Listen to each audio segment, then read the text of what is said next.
after the broken neck and the process of thinking through a lot of my life at that point, I came to realize that I had to let the resentment go. Not for Frank, the man that murdered my son, but for me. I'm going to have to learn how to forgive the unforgivable. And then God reminded me who that unforgivable person was. It wasn't Frank. It was me.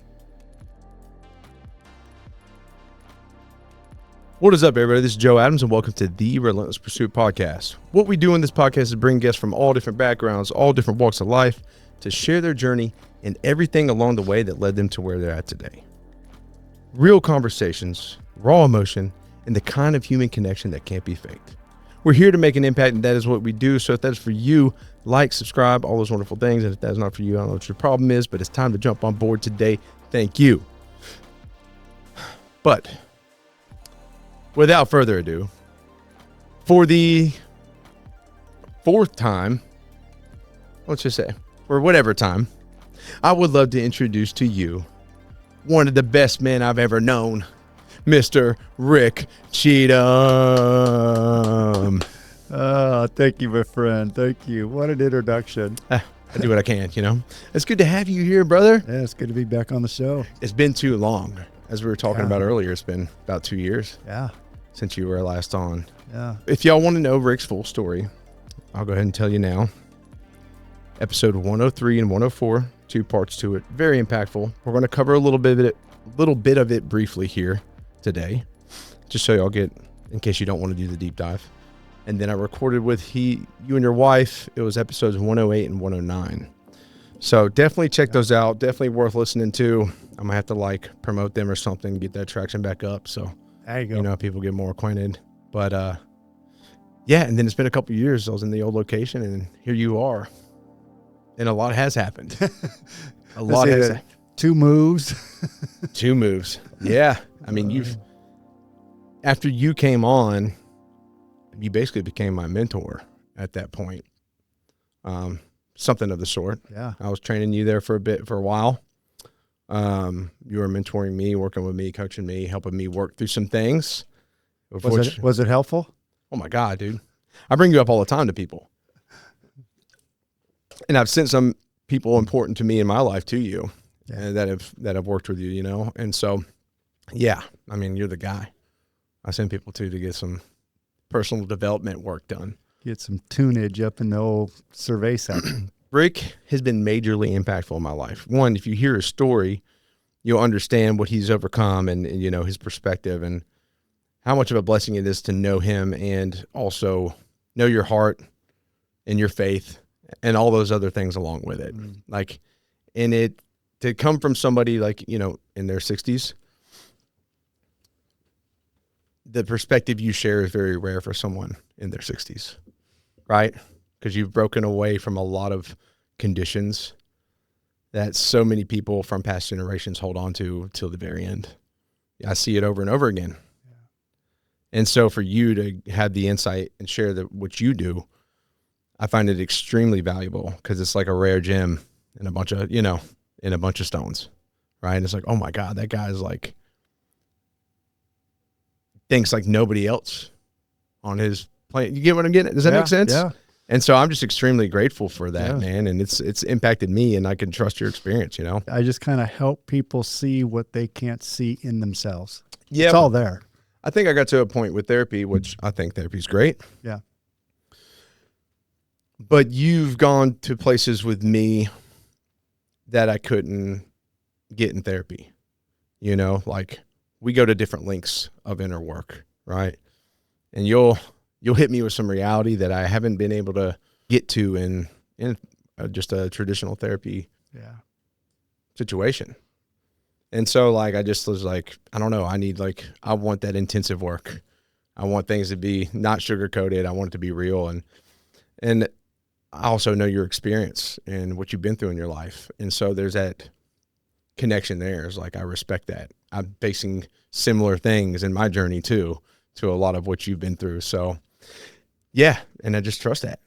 So I appreciate you, Rick. Man, I appreciate you too, man. Thank you so much. Of course, Rick. Well, last time you were here, you talked about walking out of the hospital after breaking your neck, finding forgiveness, real forgiveness for, the man who murdered your son, and ultimately finding forgiveness for yourself, Right. which is like the key aspect, I think, of that, your whole story is forgiving yourself finally for real. You were just starting off your business as a speaker and a coach. This was like, I remember us talking about it. That was what you were going to do. You were working on building a business for public speaking and coaching individuals, going through similar things, marriages and stuff like that. And so that was all kind of pretty new, wouldn't you say? Yeah. Yeah. And now you're in a different place. So, Rick, where are you at now? What does life look like for you today? It looks like one of hope. I've got a vision. The vision is for a community, my brothers and sisters who primarily come from the first responder field, firefighters, police, dispatchers, but creating a group where we can be real with each other, where we can be authentic with each other, where there's no need to hide behind the badge. There's no need to hide behind the perception of who the world sees us as. For firefighters, especially, on the West Coast, there's this almost like this hero dynamic to the profession. Yeah. And it's easy to start believing that. It's easy to start believing you're willing to do what others are not willing to do. And there's this sense of heroism that comes from that. And I don't want to say this in a braggadocious way. I'm trying to say this in the way that our brains are developing in the experience. We hear the reports, we read the articles, and they paint the firefighter in a very heroic state. Yes, 100%. Right? They are the heroes of our community. And then you go and you look at police officers, law enforcement officers, and different they're just picture the painted. opposite. Yeah. It's a different picture. But yet the work they do is just as important, if not more, and yet through the lens of those two professions, we're viewed totally different in the culture. It's almost like, everybody loves firefighters, Right. but like societally, like cops don't get that kind of love. And then dispatchers are they're the silent ones. They're just the voice over the phone trying to take a traumatic event and bring the right resources to create an outcome that's going to be beneficial. But they still are in that loop of whatever that trauma was that we were dealing with. And the reason I bring all this up is because all of that trauma, it gets recorded in our brains. And I know the damage that all of those emotional, traumatic events that we deal with on a day-to-day basis, I know what it does to our own ability to relate and connect emotionally with others. Yeah. And it's caused a lot of problems in those two fields specifically where suicide is on the rise. Yeah. In fact, you know this better than most, being a veteran. Those two professions are now close to the suicide rate of our warriors. Yeah. Who come back from combat. So when you got warriors in the community suffering as though they've seen the action of a real type war, that does something to a man's mind. Yeah. And so where I am today is creating that community. I've got people who now are in my community working through their own mental struggles with their identity. Yeah. And that's what it boils down to, is changing the identity of who they think they are. Yeah. So shedding light on who they truly are absent of the badge. Yeah. See, it's easy to hide behind that badge.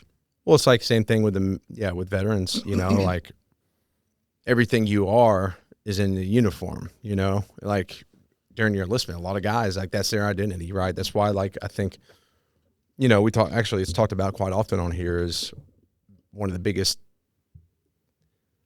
I don't want to say issues, but one of the most significant events for a veteran is the transition out of the military, because you're slamming the brakes, you're getting hit by everything that you just kept throwing in the back. So you've got to face that. You don't have the people around you that you once did. You don't have that same kind of community. You're just out in the world. Right. So you step in this new place and you're like, who am I? I can't put that uniform on anymore. I guess you could for fun, but you get what I'm getting at. Like, they don't know who they are. So that's one of the biggest things is like, that's part of what we do with Operation Headshot, right? Is helping them find purpose and making that transition much better for not only them, but their spouses.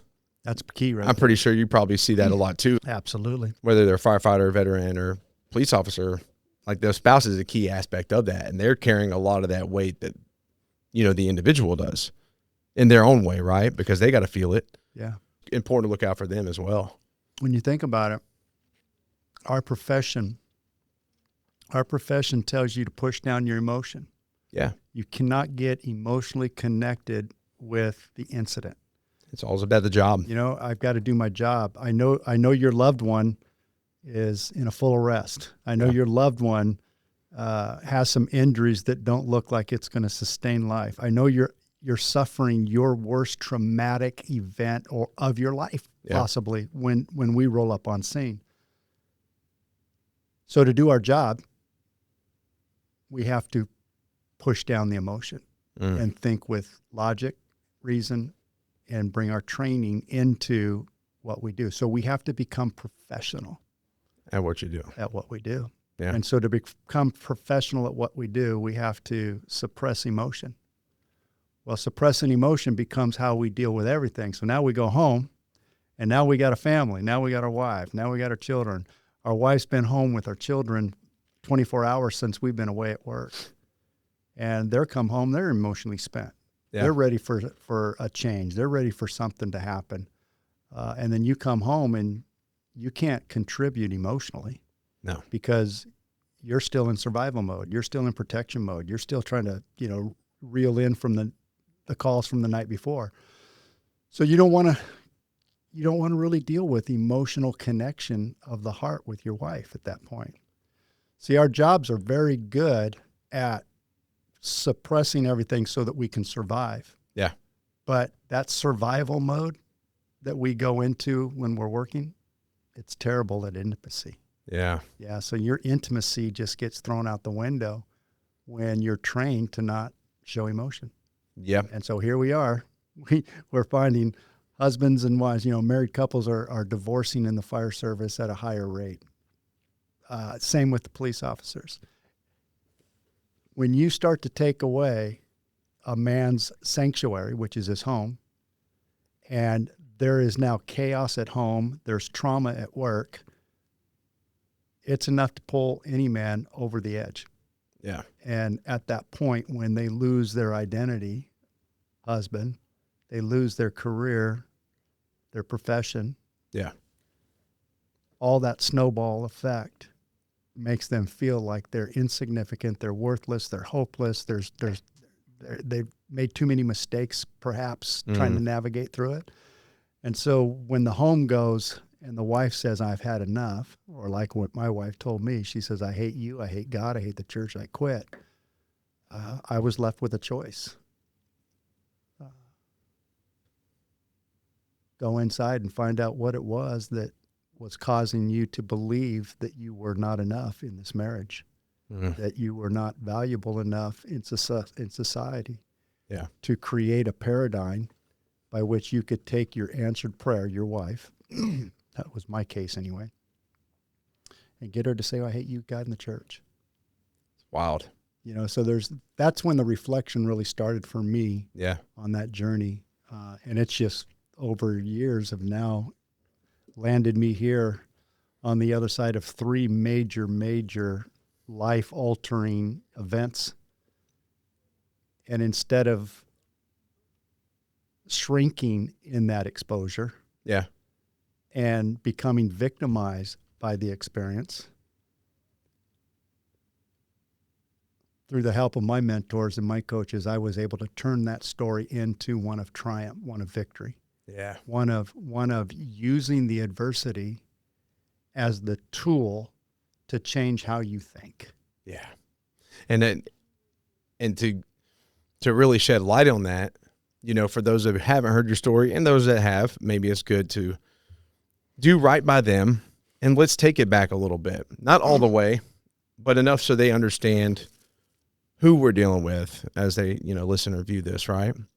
So I think it's important to, you know, brush on some of the key parts of your journey that made the man you are today, right? So, you know, preacher's kid, Southern California, military, lightly, drugs, early chaos, you know, your answered prayer, your wife, Kelly, shout out to Kelly.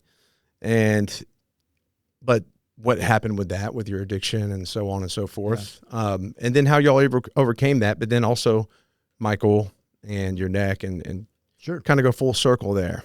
Well, you know, being raised as a preacher's kid, Mm-hmm. it comes with, it's a double-edged sword. Let's put it that way. Yeah. You know, one of the greatest blessings of my life was to be raised in an environment where God was the forefront of our lives. Mm-hmm. Unfortunately for me, I didn't understand what that meant. And so growing up, I wanted to just belong and fit with the cool kids. You know, I just want to be one of the fellas. Yeah. And, you know, you get around a bunch of young boys and, you know, oh, what's your dad do for a living? Oh, what's your dad do for a living? Man, Mm-hmm. I had friends, their friends were, you know, truck drivers. They did construction. Yeah. They were hardworking. They did stuff with their hands. Blue collar guys. Blue collar guys. What's your dad do, Rick? My dad's a preacher. Mm. You know, it's like, for me, it was almost embarrassing. I hate to say that, you know, but that's the way I felt back then. I felt embarrassed that my dad was a preacher. Interesting. You know, why do you think so? Because it was a quality that I think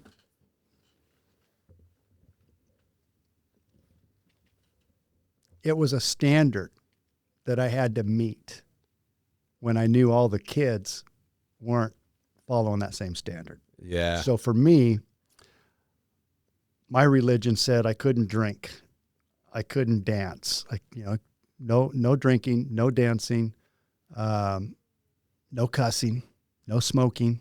I shouldn't say no smoking. Some of them said no smoking. My dad was on the other side of it. He didn't care if he smoked it. That didn't make a difference to him. But there were these responsibilities that you had to follow this certain doctrine, this path to be accepted. And I wasn't buying into it. Yeah. I really wasn't buying into it because I was too young to even understand it, to even know what it meant. All I wanted to do is I wanted to go have fun and party and be one of the guys. Yeah. But if I did that, then I had to live a double standard life. And so I ended up choosing to live a double life. Mm. So I would play church on the Sundays, and then I would be just a regular old Joe Monday through Saturday, you know, doing my thing. And so a lot of guilt gets associated with that because you're not living the life that you were meant to live. Yeah. So the standard's not there. So you start to believe in yourself that you don't meet the standard. So you got this inner dialogue, this inner push against yourself because you're warring against the man who knows that there's a standard for life. But yet at the same time, I don't care about the standards. I just want to have fun and party. Yeah. And that got me into a lot of trouble. In fact, most of my teenage years, I think I was on restriction. Yeah. for doing stupid stuff. Damn it, Rick. Doing just stupid things. I mean, at the age of 12, I was stealing my dad's car and driving my friends around with joy driving all over town. At 12. You know, had keys made to every one of his vehicles. So when he went to sleep, I could go snag his car and we were gone. Nice. Yep. My friends loved it. Yeah. And that's what it was all about. But yet there was a side of me that was defying and rebelling against my parents. And that brought about a lot of pain and a lot of suffering in and of itself. Love my parents for what they did to me. Love my parents for how they brought me up. It's the inward battle that I was going on, preacher's kid versus wanting to live a regular life. So it's almost like when you were with your friends, you had to like turn it up a little bit because you were the preacher kid. Yeah, like you had to show out. You had to literally turn up a notch from everybody else because nobody else would think about doing those things. Mm-hmm. But to prove that I could be part of the group or part of the crowd or part of them, I would always up it 1 or 2 notches. Yeah. You know, a 12-year-old stealing his mom's car doesn't happen in real life. Yeah. Unless you're trying to prove a point. You don't see it often. You don't see it that often. No. You don't just see it that often. Yeah. So that's where it started. So I've got a lot of this, you know, the base of my programming started, you know, with religion. Yeah. And that led me to a place where when I wanted to finally get married, I wanted to marry a woman that was going to help me become who I needed to be. I was done with the partying. I was over all that. I didn't want to do that anymore. So I made a prayer, and it went something like this. I prayed for a woman that was 5'2" to 5'3", 102 to 105 pounds, dark complected, long black hair, just stunningly beautiful to look at. Yeah. And a lot of other things that were more private in nature that found out she was able to fulfill as well. But, you know, just our relationship. Yeah. It was a very specific prayer. 2 weeks later, the very vision of the woman I prayed for showed up. Showed up right into my life 2 weeks later. Yeah. Which opened my eyes to this phenomena called God.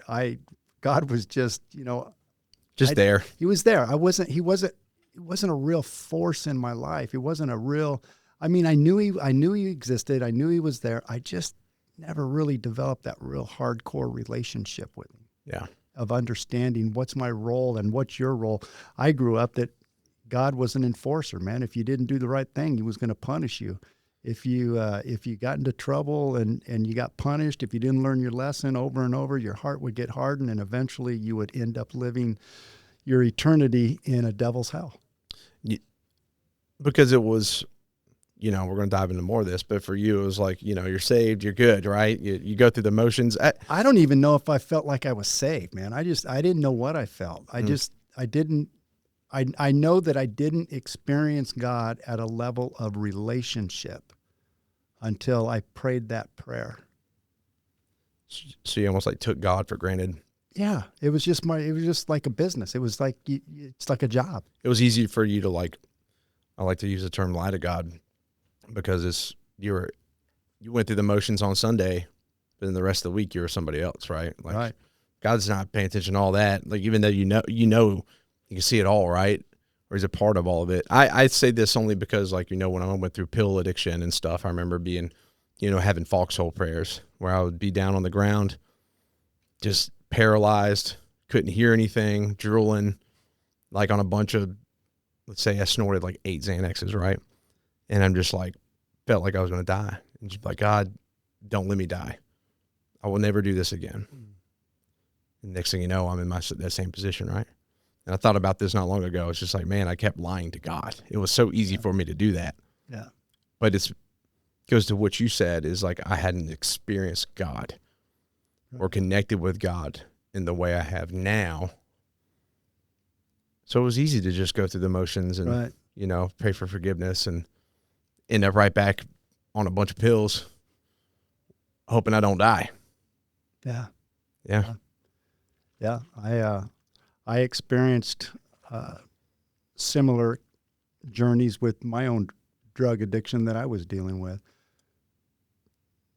And taking this to that next level, when I prayed for my wife, 5'2", 5'3", 103, 105 pounds, black hair, dark complected, beautiful, stunningly beautiful on the outside. There was no mistaking what I saw in my head.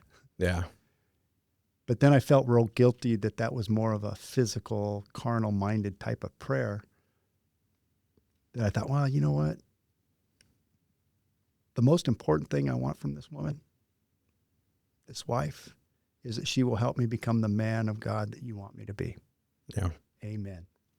So, 2 weeks later when she showed up, I knew the exterior portion was pretty right on. I just didn't know what that second half was to help me become the man of God you want me to be. Most businesses try to solve one problem at a time. These guys built something different. Nashville Fit, Bodywell, and B2 Wellness Suites. 3 brands operating as one ecosystem. Community, collaboration, and wellness all under one roof. Nashville Fit runs a results-driven media network built for businesses at every level. Whether you're trying to grow your brand, sharpen your performance, or get back on track, this is where expert coaching meets real accountability. Bodywell is your starting point for event staffing. Fitness, massage, wellness experiences brought directly to your corporation, your big event, your race. Whatever you're running, they show up ready. And B2 Wellness Suites is a collective of health and wellness professionals, each with their own specialty, all working towards one goal, helping you feel your best in a co-working environment that's relaxing to be in. Here's what makes it work. It's not just 3 separate businesses doing their own thing. Every piece is built to support the others. Advertising, coaching, accountability, wellness, all connected so you don't have to figure it out alone. If you're ready for a smarter, more complete approach, check out Nashville Fit, Bodywell, and B2 Wellness Suites. Links are in the description below. So the man you needed to be. The end of that prayer was, help me become the man of God you want me to be. I had no idea what that meant. And so in 10 years, we had 2 boys, Michael and Kyle. In 10 years, they were now 7 and roughly 5 and a half. And my wife says, I hate you, I hate God, I hate the church, I quit. And the reason she said that is because I'd been struggling with a porn addiction. And bringing a porn addiction to a religious environment back in the, in the early 90s, it caused quite a shakeup. Yeah. Not just in my life, but in other people's lives as well, because I think they were seeing themselves in me in a lot of ways, but yet not really wanting to expose it. Yeah. And I knew that prayer was helping me become the man I needed to be. And the biggest hurdle I needed help with was overcoming this sexual addiction. Yeah. My wife didn't know I had an addiction. I didn't even know I had an addiction until I got married and I couldn't stop it. That's when I realized my world was crumbling around me. I loved my wife. I just didn't know how to stop. I didn't know how to stop sabotaging the relationship because of the identity that I had developed over all of those years that I wasn't good enough. I wasn't valuable enough. I was always going to make mistakes. I was never going to be able to live up to the standard that I felt. Not that there was a standard put on me. It was the standard that I made the meaning of it. I'm the one that developed that standard in myself, and I was a failure. So now I've got this belief in myself that not only am I a failure, not only am I not good enough, I have no value.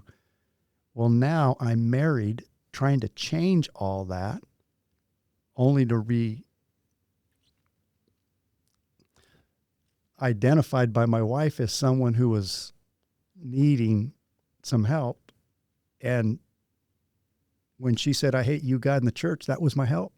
Yeah. That was the time. That was the final, this is the light bulb moment, dude. You needed to hear that. I needed to hear that. I needed to hear my answered prayer in my face.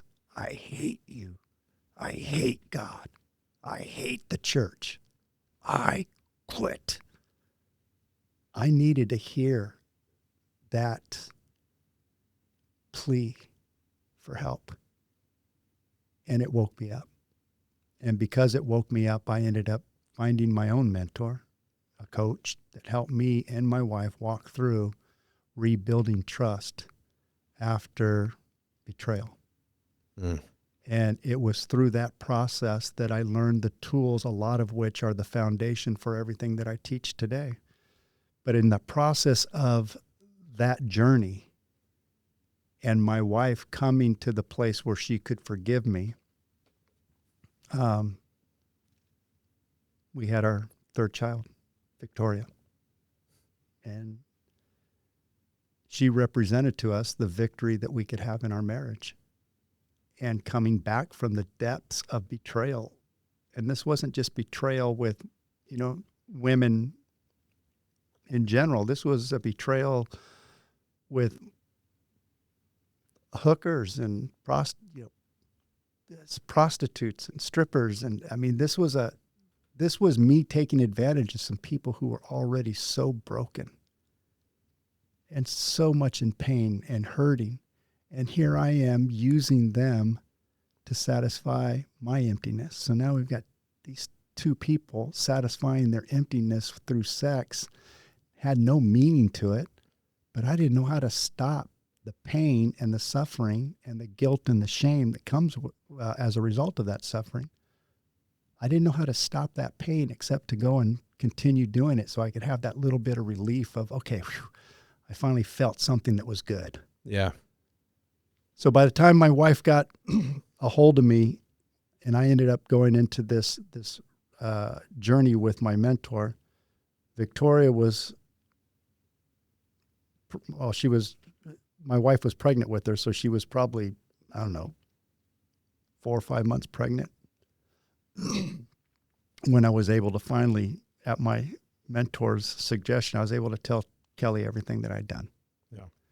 And I thought for sure that this was going to be the end of it. And I told her, and remarkably so, she accepted it. But then when I went to work, and I'm on a 24-hour shift, so I'm gone for quite some time, I called back and found out my wife didn't think that she could forgive me and didn't think that she can keep this baby either.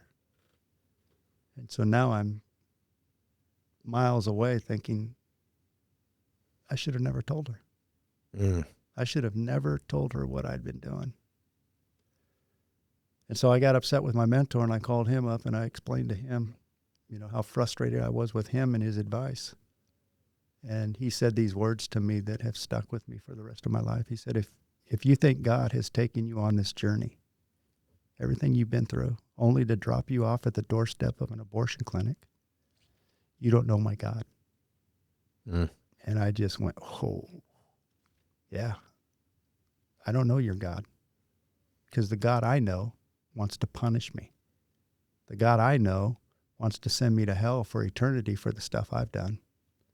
The God I know is the God that's looking at me in judgment, condemnation, criticism, and saying, what the hell's wrong with you, kid? Get your act together or I'm going to just take you out.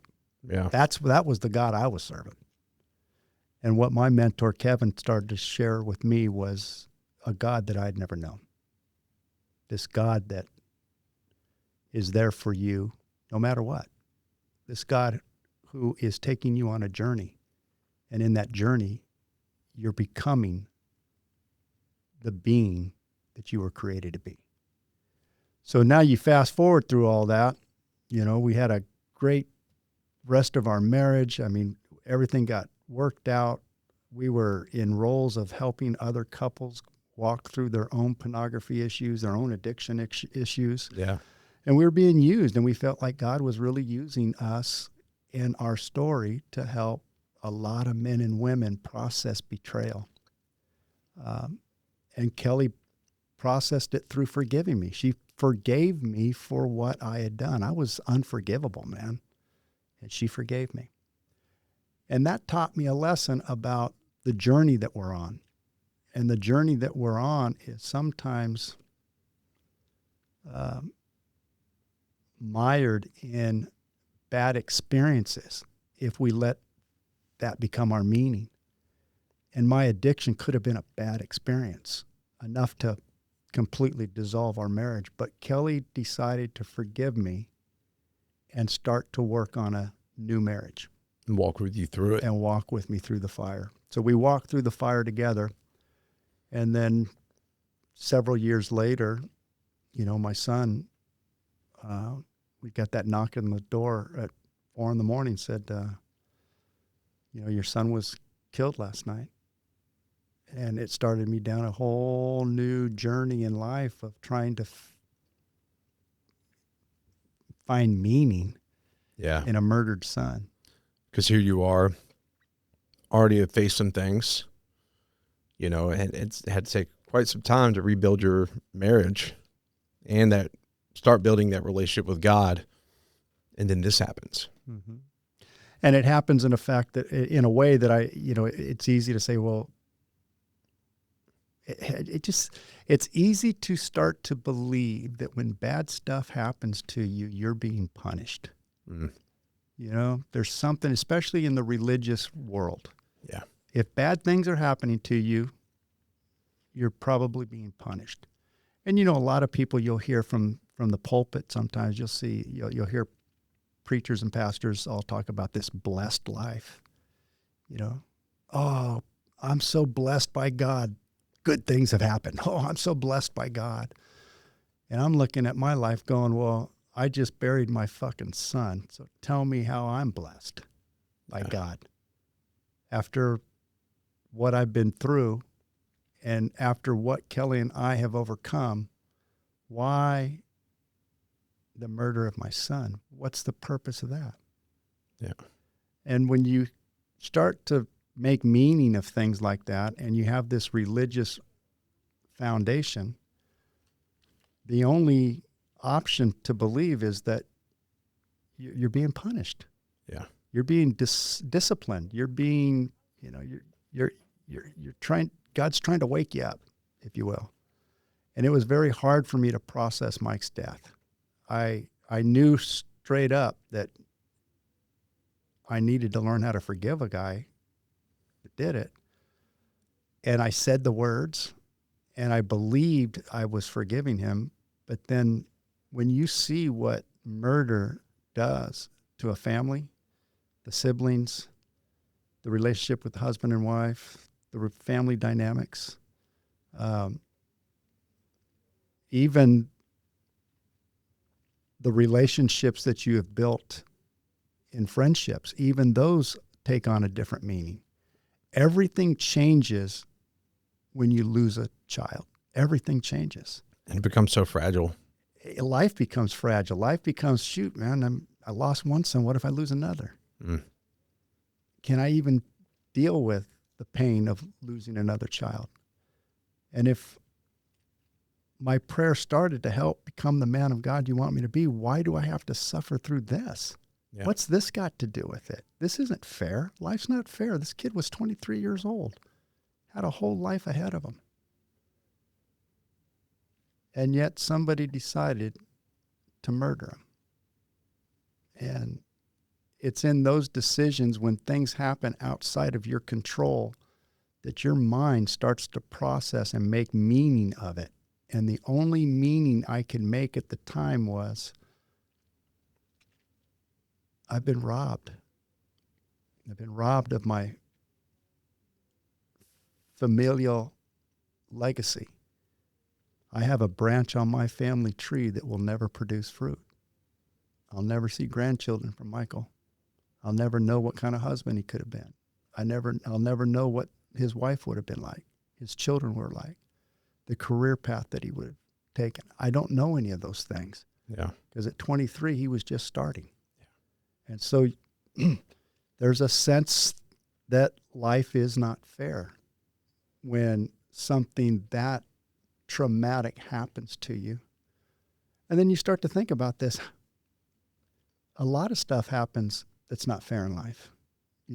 People divorce sometimes, and sometimes what the husband did to the wife wasn't fair, or what the wife did to the husband wasn't fair. We lose careers. Sometimes we have bosses we don't know how to work with, or they don't know how to work with us. And so we end up being challenged.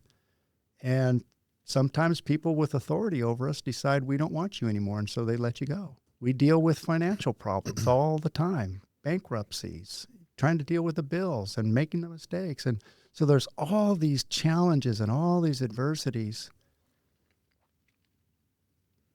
that we go through. And the natural way we process and make meaning of it is someone is doing this to me. Yeah. We become victimized by our own circumstances. And when circumstances become your excuse, then you'll start to live your life through the lens of fear and never have the courage to walk through the fire. Because the whole purpose of the adversity and the challenge is the fire walking of life. You're walking through the fires of life to be molded, to be prepared, to be processed into who you're supposed to be, who you were created to be. But our mind wants to take it in a totally different direction and want to become victimized by it. Yeah, rather than seeing the suffering as, It's like the refiner's fire. It's like you're basically going through the refiner's fire and you're being tempered like steel. Yeah, because any suffering that you face, if you're in a place of like wishing for things to be perfect and better, and you face some form of suffering that keeps you in that place of, why is this happening to me? Yeah. What have I done? The victimization, right? Then you're never able to gain the true value of suffering, finding the gold in each and every situation, that gratitude. But also, like, if everything's perfect, how do you know what's of true value, right? Like, the suffering to me has forced me to see the true beauty in life and understand God on a deeper level. Yeah. Right? It's because I've had to face certain things that my eyes can clearly see the value in what truly matters around me and what I do. Right. And so I'm never going to wish for things to be perfect. Whatever adversities that I face, you face, sure, it might suck in the moment, but the true beauty is being able to see what it's doing for you. Mm-hmm. Yeah, that's the part we can't see. We cannot see what the fire is actually producing. Yeah. But for the fire to be effective, it has to burn off the impurities. It has to burn off what's not meant to be. Yeah. So that you can see the structure that it's designed to be. And in the fire service, we see it all the time. We see it all the time. I mean, wildland fires, they burn off all the stuff, all the fuels, and it brings back more life. We go on a structure fire, it burns away all the old, and now you get to rebuild. And so through the fire, there's always a rebuilding. There's always a rebuilding phase that follows. Yeah. And adversity is nothing more than fire. It's nothing more than going through the refiner's fire and being hardened like steel so that you can be used effectively by the Creator to do what you were meant to be. Father, help me become the man of God you want me to be. Well, that takes adversity. Yeah. I didn't know that when I prayed that. I had no idea. So then we get through Mike's deal. Mike dies. We process through that. Shortly after that, I got an opportunity to retire from the fire service through COVID and moved to Nashville, Tennessee. And once I got to Nashville, Tennessee, 5 months into my retirement, my new life, this sitting back and enjoying the fruit of my labor, I fall at 1 a.m, coming back from the restroom. I fell and broke my neck I passed out. I didn't fall. I passed out, then fell. Broke my neck at C4 and 5 and was paralyzed from the chest down. Taken to the hospital, went through 3 months of inpatient rehab, And my mindset was, I'm not going to finish my life quadriplegic. I got to walk. I can't spend my retirement years not knowing how to walk, or now my retirement years, my wife has to take care of me. I didn't want to be dependent, but here I am in my late 50s, and I'm completely dependent on my wife for everything. Humbling place to be. Very humbling place to be. And it was in that dark moment of life that I started to not only feel the pain that was associated with being paralyzed. Yeah. But now I was also rebounding back to the unfairness of the loss of my son. So now I've got these two major issues in my life. The grief of a son and the grief of my mobility hit me like a ton of bricks, and caused me to start to auger into some big time resentment and anger. I was angry at God that I broke my neck, and I'm living my retirement years less than the man I started it with. And I'm a grieving father. And I've had to deal with addiction. And I'm thinking to myself, man, this is not how life is supposed to go. This just doesn't feel right to me. How come all this pain? Why is all this suffering in my family? And again, it went right back to, well, I must not be blessed by God. Somehow this has to be an indictment against me. And eventually, now you fast forward, and I processed through all that stuff and came to realize that through the broken neck, it caused me to really think about some things, do some soul searching. I mean, what else are you going to do? And what I came to understand was that my resentment that I had for the man that murdered my son was poison in my own nervous system. It just stayed there. The hate, the anger, the bitterness, the resentment. And then to say I was justified to hold all those because this guy did us bad. He did us wrong. He hurt our family. And rightfully so. I would think that most people would understand that I felt justified. I mean, I've said this not to interrupt, but I look at my daughter, man, all the time, and it moves me to tears just looking at her. Mm-hmm. Just the innocence and the beauty and just everything she is. And so I reflect on your story a lot, and so one, it makes me appreciate that so much more. But two, I just try to I try to put myself in people's shoes when I hear their stories. And I know it's impossible to do. I do my best, right? Just to try to gain understanding. That's why we get as deep as we can. But it's just that's, and not to go too far forward, but the way I look at your story when I hear your experience is that most of us aren't going to have to face such a thing. But we're able to gain so much and understand forgiveness on a different level when we hear your story. Y'all went through it for many different reasons, but so that others could take, maybe there's things they won't forgive somebody for or themselves for, and just give them perspective. Man, look at what they were able to truly forgive. Right. Look what Rick was able to truly forgive. That's something that most of us will never face. So why can't I forgive this person for this thing they did to me? Right. And this force, and I've had to come to that when I've had resentment towards somebody. I've thought about your situation. And so I'm grateful for that. That perspective that it offers is very powerful. It's not natural to forgive the unforgivable.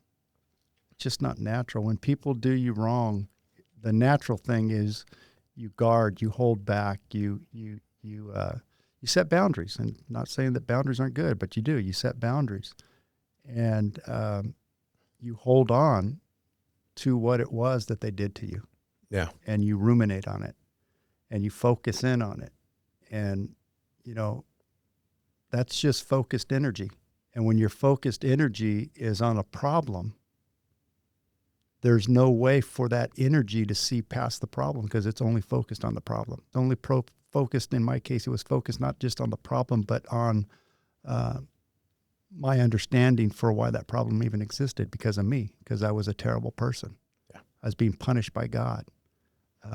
Life's not fair because I did things in life that weren't fair. Yeah.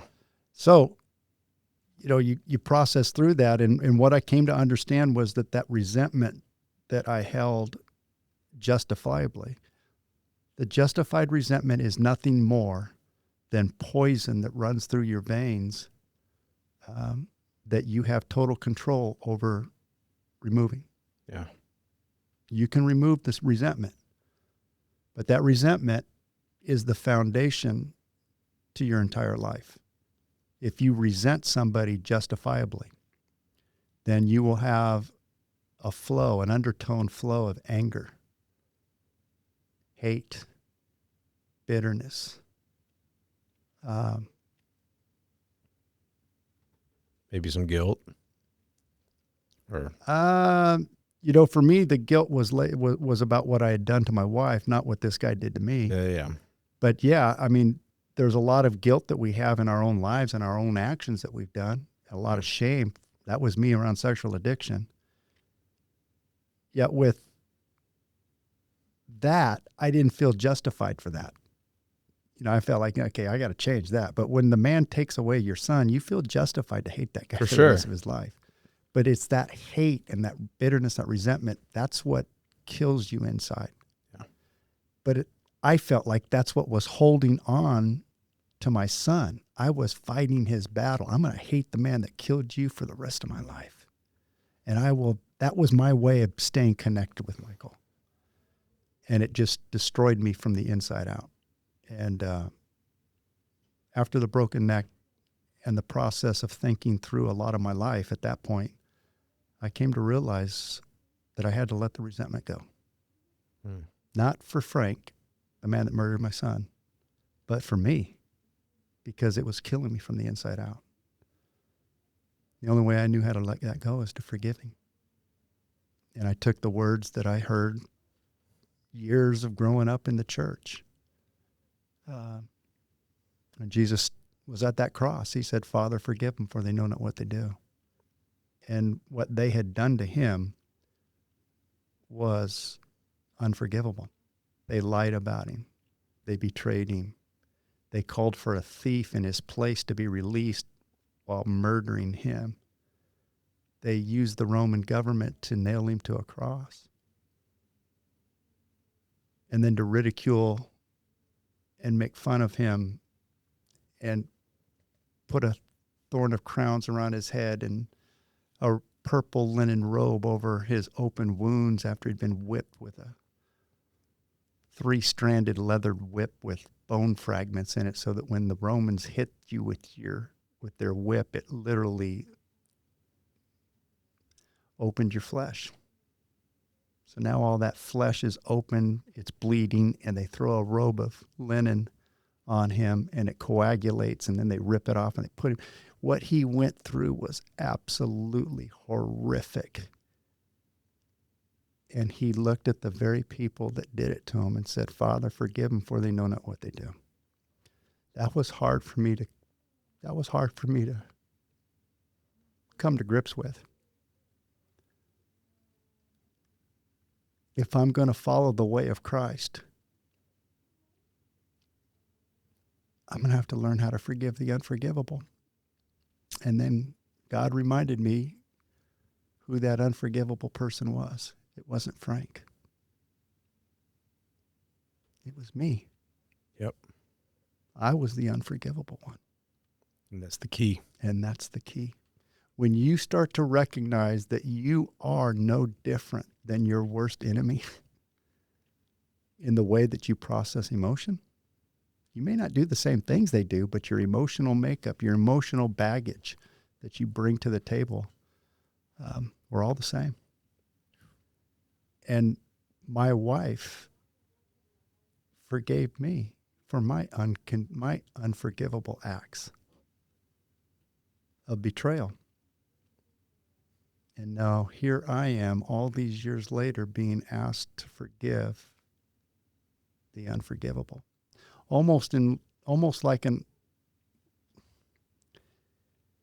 It's almost like we get to experience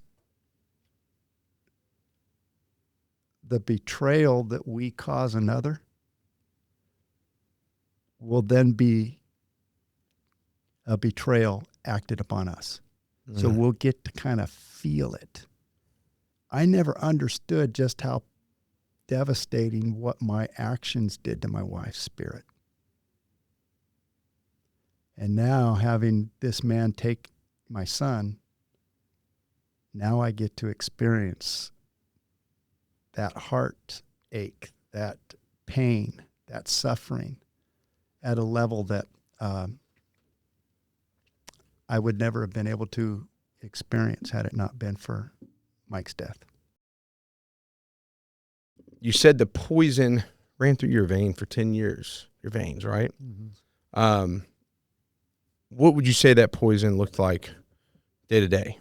And not necessarily in the big moments, but like the quieter ones. What was it doing to you inside your marriage, inside your house, when nobody was watching? That's a great question. What does the day-to-day look like when you hold on to resentment? Probably the best way I could describe this is what was told to me by my bonus mom. She said, there is an undertone of anger to your life. There's like this flow that's always there where anger is always there. And it doesn't take much for that thing to flash. Oof. It's easy to see you. Yeah. So what the day-to-day looks like, it looks like being angry, being bitter, being unfairly penalized because of what somebody did to you. Yeah. Which then affects the way you communicate. 55% of all communication, I believe this is the accurate number, but 55% of all communication is through your tone alone. It's big. Or maybe it's 55 is your body language and 38's tone. But anyway, most of your communication is through your body language and your tone. Only like 7% is through the words you use. So most of my communication was through tone and body language, and it was very critical, judgmental, condemning of my experiences, my life, and others in it. Yeah. It got me to a place where I felt like I was giving up. I didn't even want to live anymore. It got to a place where it was so bad I didn't even want to live. And my wife came to me at that point, and she says, I feel like you are giving up on life. After all we've been through together, if this is how it's going to end, I want out. Yeah. I can't watch this. So that's what it looks like in the day-to-day. For sure. It just looks like hopelessness. It looks like anger and bitterness and hatred running through your day-to-day emotions. And you have a short fuse. You lash out. That also offers a powerful perspective on, like, you know, from, say I recognize someone's very angry like that. You know, it's easy to be like, man, they're a dick. Right. But like, really, you know, hearing that, it forces you to be like, well, what kind of poison's running through their veins? Mm-hmm. You know, and hold compassion for that. Yeah. Like, it doesn't justify some actions, right? You can't make excuses for people, but you could still hold compassion for them, you know, and be like, there's something there that I don't see, there's a poison running through their veins, and who knows how long it's been there or what it stems from. Yeah. And that's when it helps you not to take it personal, huh? 100%. To learn to forgive. Hell yeah. Well, I got 2 more questions before we bridge into like the more spiritual aspect of stuff. 2 more questions on Michael. There was a part in your story, you'd said it before, Michael had told Kelly, if I die, I go to heaven. Isn't that what you always taught us? He wasn't afraid, and you had stated that before. Mm-hmm. Were you afraid that he wasn't afraid? No. I wasn't afraid that he wasn't afraid. I knew what that statement meant. And he was challenging us with our own fear. To have faith. To have faith. Yeah. And what my fear was losing him. But my biggest fear in losing him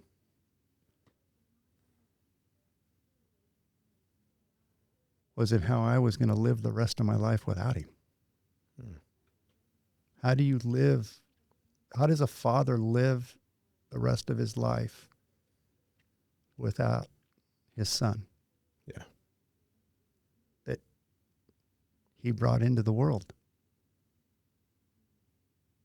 How does a man live? How does a father live for the rest of his life, knowing that his children will never have the benefit of asking their older brother for advice that they'd gone through? I was fearful of what life would look like without him. And you had also said in that, not long after that, in that episode, that Michael is more alive today than he ever was. What does that actually mean? And not exactly as a comment, as a concept, but on a Tuesday morning, how is Michael more alive today than it ever was? Again, going back to the spiritual patterns that I had grown to respect, one of the spiritual principles of this relationship with God is that if you believe in him, you'll never die. Now you got to ask yourself, what does it mean to never die? Because we know what physical death looks like. Yeah. But is physical death really death? If the soul lives for eternity. Yeah. So Michael's soul lives in eternity. And once you've lost a child, you learn to see their presence through the lens of eternity, through spirituality, through emotion. You sense a feeling of his presence through reminders of his life, through songs that come on the radio, through friends who reach out of nowhere. Yeah. And his life and the role and the impact that he had on the people around him and for just 23 short years is remarkable. And when I see it, I'm reminded of him again. So he is more alive today in the realm of understanding spiritual life. Yeah. Not physical life, but spiritual life. And spiritual life never ends. Nope. Never. So I look at life today through a totally different lens. I don't look at life through the lens of somebody, we're going to die. Yeah, I get that. We all die. But what does that person represent to you in your life? And how can you carry them with you? Love that. Thanks, man. Now, bridging into something we've talked about a lot over the past couple of years, for lack of better words, right? So, trying to think. Faith without institution. And a lot of our discussions have been very confrontational towards institutionalized faith and dogma. You know, you're a Christian. You're one of the most faithful men I've ever met in my life, but you don't go to church. You don't agree with a lot of it. Concepts, right?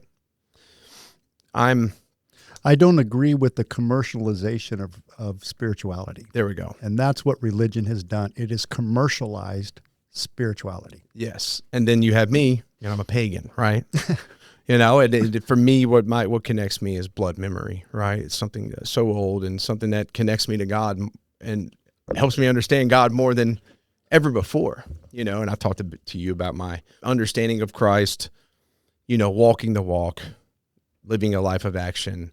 You had asked me not long ago, do I know Christ, or do you walk with Christ? Do you follow his steps, or something along those lines? And I was like, yes, I do, because I understand. And a lot of people can't really conceptualize that too. Like, wait, you're a pagan, right? So for me to speak against dogma and certain different things, people may expect it. But one thing I found very fascinating is our conversations are very just like in line. Like, we're pretty much on par with everything. Mm-hmm. And it's like, well, how? So I think us both having these conversations and speaking out against certain things or bringing light to certain areas, I think this has I think it could be very powerful. Right. Because a lot of the world I see is rooted in this way. It has to be this way. I know exactly. It's like you got something that tells you it's this way. This is my perception. This is what it's saying. This is my interpretation of what this Holy Scripture is saying. And if you don't follow my interpretation, you're wrong. Yes. And if you're wrong, that means you're going to hell. So what was it that, I guess we'll start here. What was it that shifted? Because I've talked about my shift a bunch of times, and I can lightly go over that. But, at the end of the day, what was it that shifted your relationship with God and your understanding of God? And then we'll dive into some specifics. But what led you to kind of to where you're at now in your faith? When you hear nonstop the blessings of God, the blessings of God, the blessings of God, and that you're blessed when you follow him, you'll have a blessed life. And when you hear what a blessed life looks like from the pulpit, it's almost like a life of insight, joy, favor. It's superficial. It's superficial in the fact that if God is blessing you, then he finds favor in you.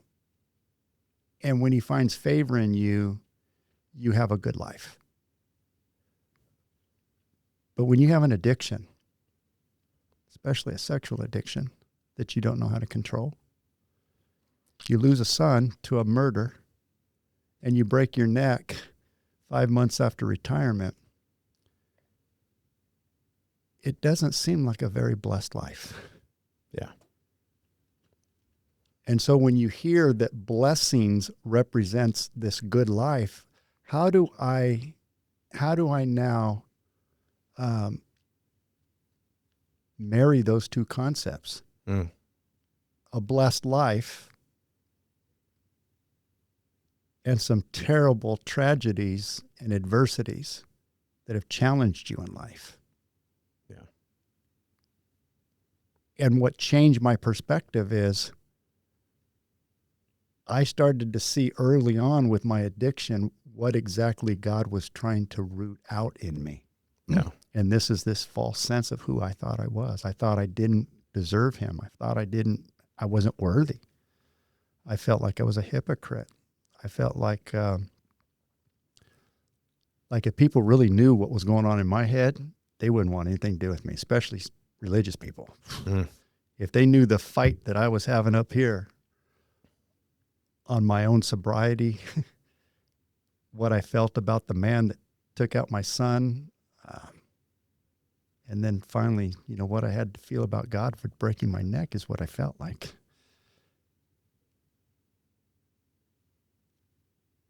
you have to learn to see those adversities as blessings. Yeah. And the church doesn't teach it that way. No. It teaches almost the opposite. If you're suffering, that means you're doing something wrong. Yeah. But I'm here to say that if you're suffering, you're on the right path, because that was the path. That was the way of Christ. That was his way. Yeah. His way. I am the way. His way is, look, my way is, this is how you're going to show up. This is how you show up in life. And there's going to be challenges, and there's going to be adversities, and there's going to be people who are going to victimize you, say some terrible, hurtful things about you.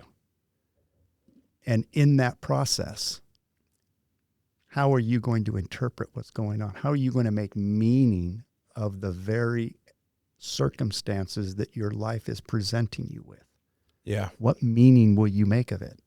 And when you go to church long enough, that meaning was, that's because you're doing something wrong. You know, I could hear this, and this didn't happen. Okay. I'm going to share something from my heart here that is my meaning making machine. This is what my meaning making machine came up with in my brain. When Mike died, I could hear all the people of the church that I had left saying stuff like, yeah, see, he left the church and his son was killed. Should have never left the church. Mm. That's what I kept hearing in my head. Maybe Michael died because I left the church. Maybe Michael died because I stopped following the truth. Maybe Michael died because, you know, it was his awakening. He got to live. He's in eternity now, but now I get to suffer. Yeah. So it was almost like a legitimate way of blaming myself for his death. Because you weren't leaning into this external idea of what everybody thought you should do, lean into something else for faith, find God in the church. It was easy to kind of like, it would be easy for one to maybe blame God or the devil. Kind of goes along with that piece. You know, if this devil is something that you create that's outside of you, you can blame it on the devil because he's out to get you. Mm-hmm. And that's when you're going through something, when you can blame it on that, then you're less likely to go inward. You won't go inward. Yes. Because now you get to justify your victim state because you can't control the devil. Yeah. And he's so much more powerful than you are that if he comes up against you, good luck. He's going to sift you like wheat. It's easy to blame. And it's easy to blame that, you know, when I was growing up, there was this, for some of your boomer audiences, there was this show called The Flip Wilson Show. And Flip Wilson had a skit where he'd come out and he'd say, the devil made me do it. So every time he did something that was wrong, someone said, why'd you do it? He goes, the devil made me do it. But it's like a joke. It was like a joke. Yeah. It's the joke that I've got this external force that is doing this to me. And I don't believe in the devil. I'll be straight up. I don't either. I don't believe the devil exists.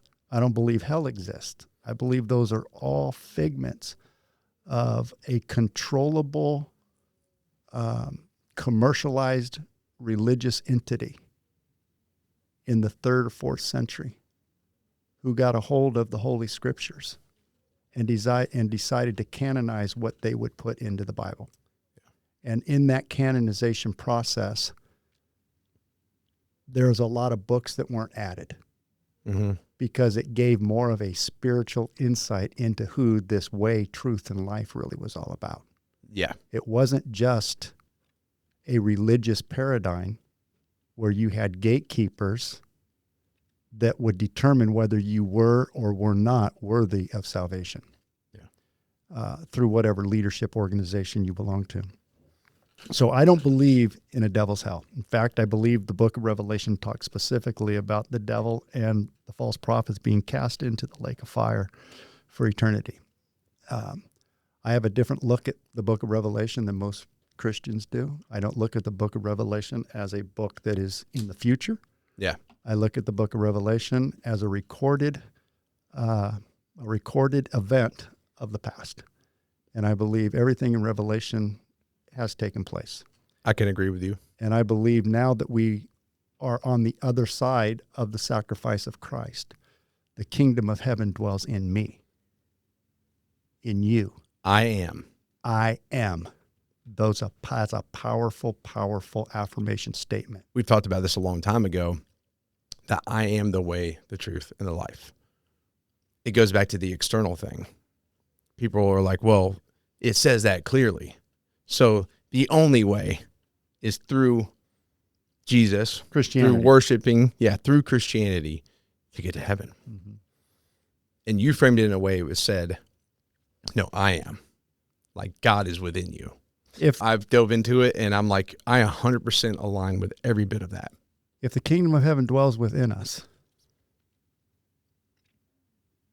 and we are now the temple of the Holy Spirit, that's what the Bible teaches, then what does that mean? Well, first of all, you have to define God. Who is God? What is God? Yeah. And I define it very, very clearly according to Scripture. It's just a couple of words. In fact, there's only 3 of them. Yeah. God is love. That's God. God is love. All right? So if God is love,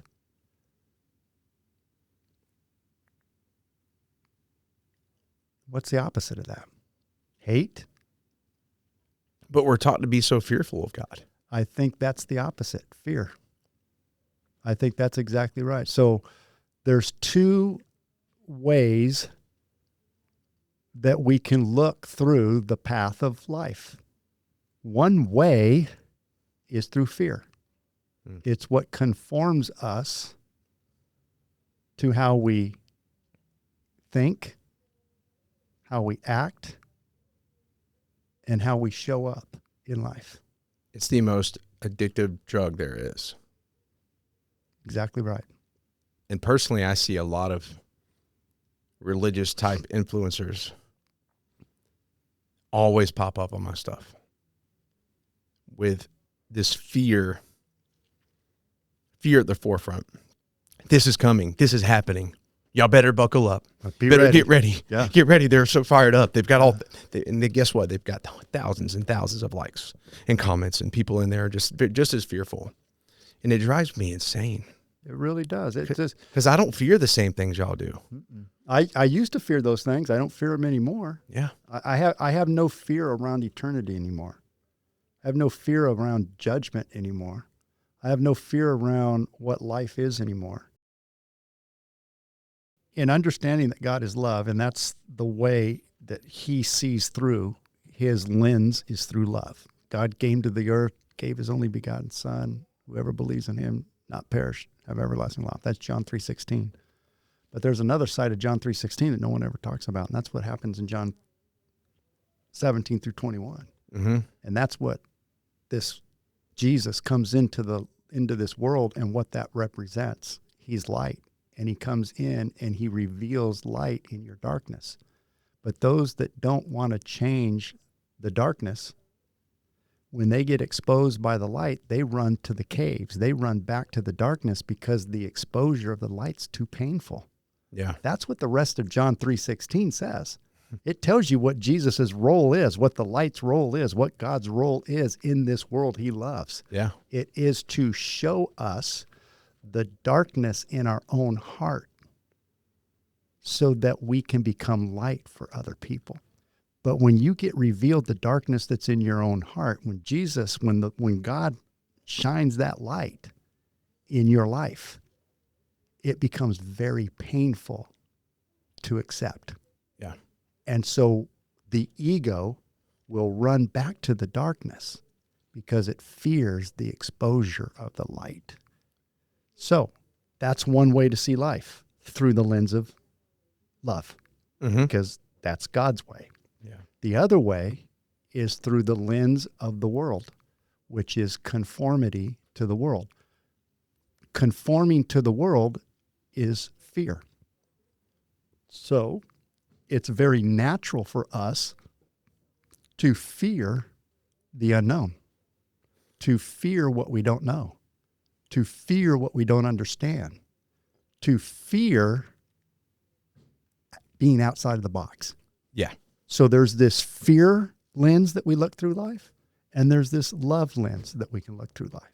Yep. And so when Jesus says, I am the way, he's not saying, look, dude, unless you name the name of Jesus Christ and you repent of your sins. And I know all that stuff is there, but there's a spiritual application more so than the physical one that he was speaking of 2,000 years ago. And the spiritual application is that when you show up in the way, you're going to show up as love.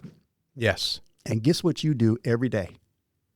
That's why I never could say, sorry, bro, but you're destined to an eternity in a devil's hell because you love the wrong love. Yeah. Just didn't make sense to me. Never does make sense to me. So if love is one way and fear is one way, then when Paul says in the book of Romans, he says, don't conform to this world, but be transformed by the renewing of your mind. So where does transformation take place? In your mind. So I have to learn to transform the way I think. Because the way that I'm programmed to think is through fear. Yes. And when I program myself through fear, that means I'm taking all of the programming that my parents gave me, their parents before them gave them, and I can trace it back 4 or 5 generations where fear is handed down from generation to generation. The way that we think about certain problems, the way that we deal with emotional issues, the way that we handle grief, the way that we handle stress, the way that we handle our problems from a little kid's perspective, when they see their parents handling their day-to-day life, it could be pretty scary. Yeah. For a little one. Mom and dad aren't getting along. They're screaming and yelling at each other. Okay, well, how do I protect myself from this fearful experience that I'm having?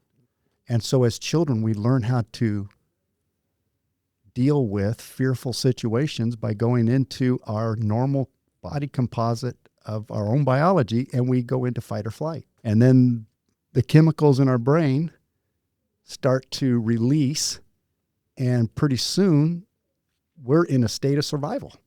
Yeah.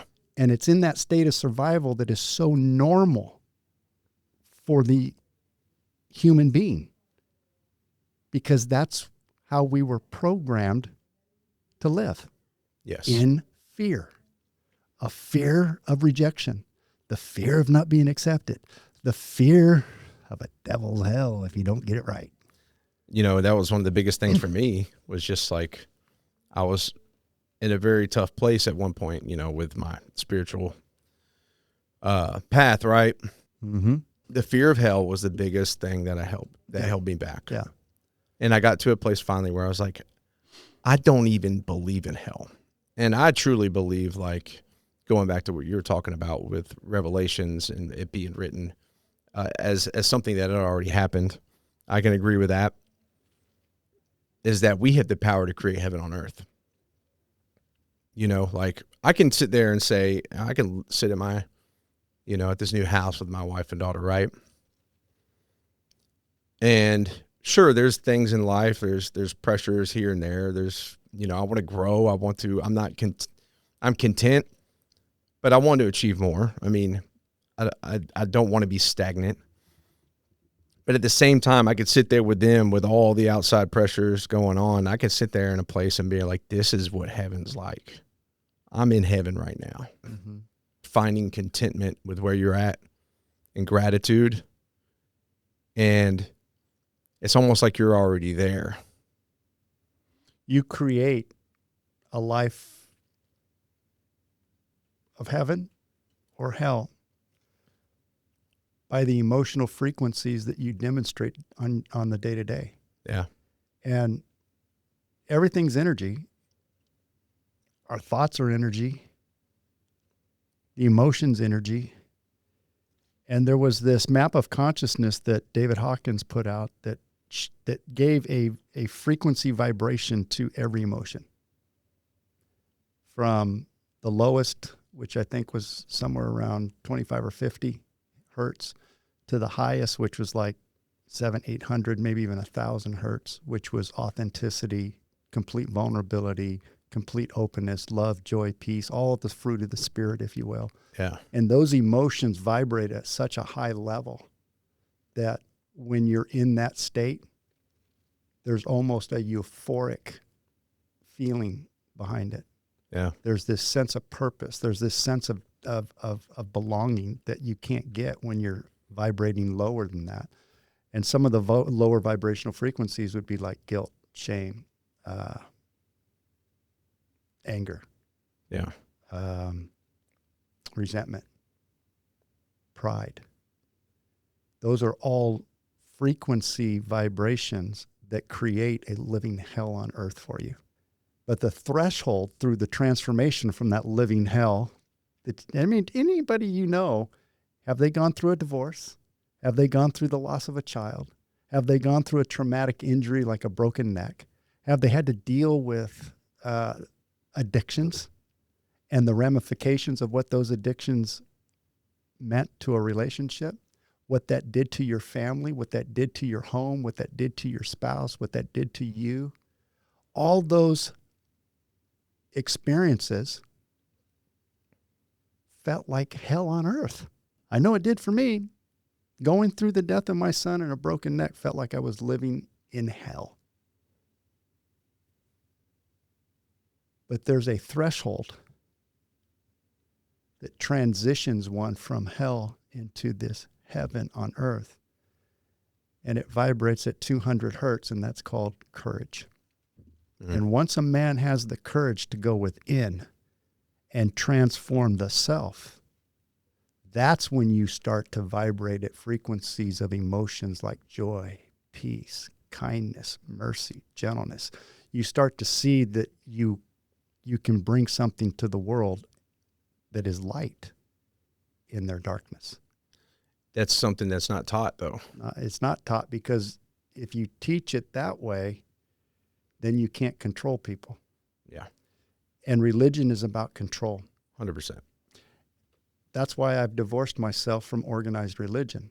Not because I don't love religion, not because I don't love people in religion. It's that I see how easily religion can corrupt a man's mind. Yes. Into thinking that you've got it, you're right, everybody else is wrong, it's us against them, it's the world against us. And so your paradigm is one that you got the answers and everybody else needs you to get salvation. And that's a very, very scary place for a man to be when you think that you have the answers to somebody else's heaven. No man knows my heart. No man knows your heart. I know your heart from what I've spoken because I've gotten to know you over 2 years. Yeah. And I can say your heart is one for your fellow man, the love you have for your fellow man, and the stories that you share, and the commonality of all those stories. And the one thing that is common through that entire thread of storytelling is adversity, challenge, setback, heartache. But those are the fires of life designed to burn away the imperfection of who you are if you're willing to have the courage to go within and search your heart first. Pull your beam out of your eye first before you try to remove the speck from your brother's eye. And that's where a lot of religious entities get sidetracked in my mind, is they're not focused on taking the beam out of your eye first. Yeah. They're focused on getting people saved so that when the end comes, they'll get to heaven. And so that salvation looks like, hey, man, just accept Jesus as your Lord and Savior. Say the sinner's prayer. Go to church 3 times a week if you can, but at least once on Sunday. Get there on your Sundays. Make sure that you're tithing. Make sure that your tithes and offerings are acceptable. and make sure that you're believing the right doctrine of what it looks like to get to heaven. Now, if you can do all those things, you're good to go. Good to go. Yeah. Doesn't matter what else you do. But there's no transfer. I mean, I'm not saying that people don't transform through that paradigm, because I did. And 100%. I know a lot of my friends did too. But I didn't. The transformation process is more than just the religious dogma. Yeah. The religious dogma is there to keep you controlled and contained in the thought paradigm of what the messaging needs to be for the darkness in the world. Yeah. And what I learned was there was no messaging when I didn't transform my own darkness. Yeah. And so the journey that I've been on for these 63 years have been one of transformation. And that transformation looks like looking at life through the lens of love rather than the lens of fear. Yeah. So his way, getting back to that question, his way is the way of love. Yeah. How does he show up in the way of love? Well, he showed up willing to take on the sacrifice of everybody's sin. Yeah. So he became the atonement for sin. And that through that sacrifice, grace now covers your sin. So when you miss the mark, so to speak, grace covers you so that you can learn the lesson of what that mistake meant. And it's interesting because, like, I've learned all that through the gods, right? You take the gods. I've talked about this before lightly, but, you know, you take all the gods and they represent Christ is all embodying, you know, you got the monotheistic view, right? Christ embodies all these traits. Well, in like a polytheistic belief system, a lot of people think, oh, well, you're worshiping different gods or she's something different. But I've talked about it like, no, they are just a compilation of different traits. They all represent something different. So if you basically mash them all together, it's the same embodiment as Christ, right? You know, and I talk about like, you know, talk about Christ's sacrifice. You know, I bring up that you also see that in Odin's self-sacrifice on the world tree. You know, he hung himself and impaled himself with a spear for 9 days and 9 nights to gain something for humanity. He came back to life and brought that back, right? Similar lesson right there, just a little bit different, a different story. But through my view and my understanding of both, you know, I see the correlation there big time, right? You know, you got the god Loki that's the trickster. You know, in Hollywood, people think he's the evil guy, but he wasn't evil. I talked about this. We created the devil, right? He was the necessary chaos and everything. So my relation to see the things he did that led to order being restored, right? It's almost very similar to Christ had to do something a little chaotic in order for order to be restored. And by doing so, he flipped the tables. He exposed religion. He exposed, right? That's what he did. He came to expose the paradigm of religion. And I hope all my Christian friends hear that. He came to expose religion. Where is it said that we must go to church and go through all these steps? Or where did Christ teach that, right? Well, you've got to go throughout the entire New Testament, and you got to look at different verses, and then you pull out these different verses that talk about, number one, on the first day of the week, they came together to break bread. Yeah. And it wasn't the breaking bread of food that we talk about. It was what we would be known as the sacrament of the Lord's Supper. So they came to partake of the Lord's Supper on the first day of the week. They gave of their tithes and offering on the first day of the week. So we see that Sunday became a day of worshiping God. Mm-hmm. He worked for 7 or 6 days, and on the seventh day he rested. So under the New Testament paradigm, we worship on Sunday. Of course. So on the New Testament paradigm now, when you come together, you do certain things. You pray, you worship, you give of your offerings, you partake of the sacraments of the Lord's Supper. you worship. There's all these things that you pull out of different events throughout the New Testament. You see, okay, this is what they did over here, and then over here they did this. So we see a combination of all these things that we have today that looks like church. Yes. Go to church. And that's what we are trying to create the very pattern that we see in the New Testament. Of course. And so for me, the church that I grew up in, the Church of Christ, we had our pattern. We didn't drink, we didn't smoke, we didn't dance, we didn't cuss. We went to church Sunday morning, Sunday night, Wednesday night. We had Bible studies in our homes. We did the Lord's Supper. We prayed. We worshiped. We heard sermons. So we had our pattern down. Yeah. And it was all based off of examples that you can go in the New Testament and find. And then you have this book written to the Hebrew believers of that day and age that says, do not forsake the assembly of the saints together.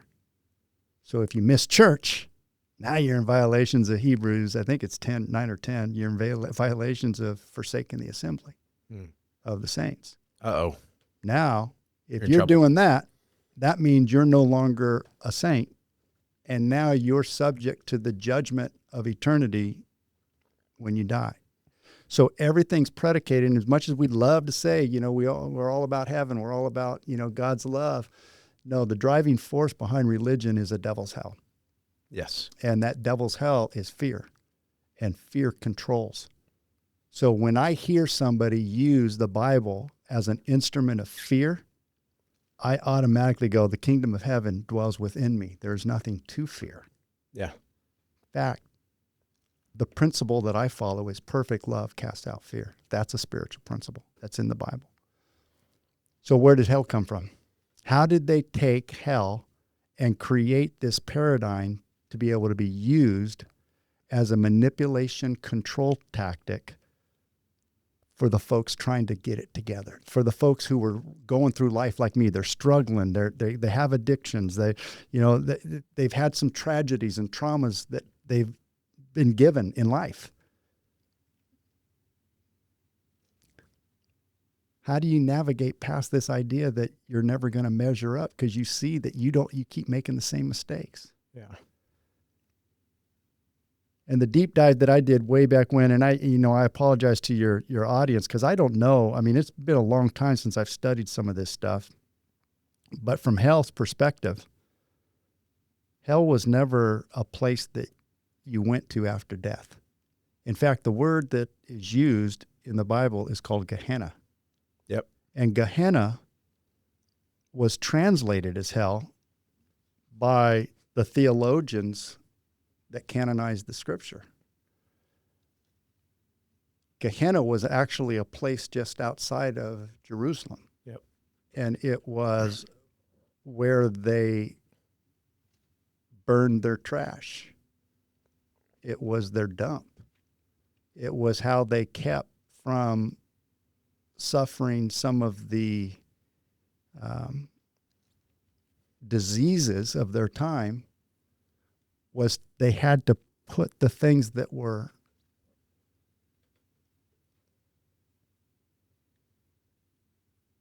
causing sicknesses, illnesses, had to throw those out to the dump and be burned. It was where the fire was never quenched, where the worm slithered through and never died. That's how the book of Revelation defines it.